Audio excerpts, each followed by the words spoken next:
実は金運が爆上がる冷蔵庫のポイント3選。不思議なほど冷蔵庫は金運とつながっています。毎日の食を司る場所だからこそ、ここを整えるとお金の流れも変わっていきます。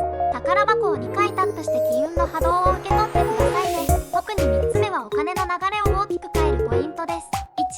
1、扉をピカピカに磨く。扉は幸運の入り口です。メモやチラシを貼るのは NG です。2、賞味期限切れの調味料や食材を入れない。古いものはよどんだ気温に運気を下げてしまいます。3、詰め込みすぎない。余白がある時の流れもスムーズになり、お金も自然と循環していきます。冷蔵庫はあなたの金運を映す鏡。大切に整えて金運を高めましょう。あなたは